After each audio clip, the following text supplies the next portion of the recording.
Every demon of adversity will come against you.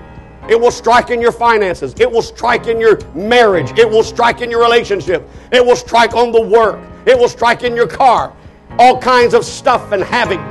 Ladies and gentlemen, even odd and strange things can take place in your life when you start ratcheting it up and saying, I want to go another level in God. I don't want to just stay here in the temple of the Lord, the temple of the Lord, the temple of the Lord are these. But I want to go beyond that. I want to go to another level. I want to get into a mindset where the Holy Ghost can work through me as a vessel. I want to be a vessel of honor. I don't want to just do the normalcy. I want to go beyond it. I want to become the extraordinary that God can work through. And opposition comes. You feel the push.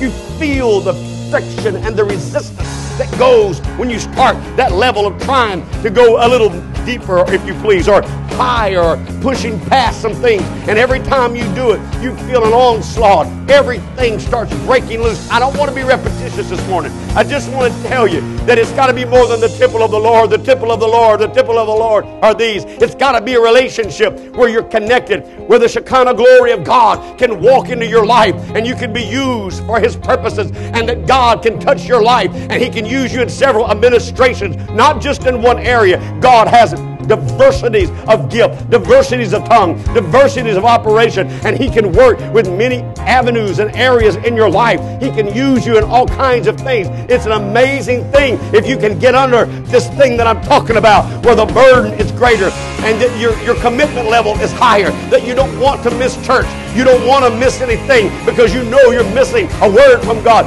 Just what if you missed that night, and that night was a specific word that God had set up just for you, and then you lollygag and find yourself entangled in the world because you want to go after the culture and the society because the devil's pulled you away from the things of God. You need to come back and say, it's not just the temple of the Lord, the temple of the Lord. I want a relationship with God.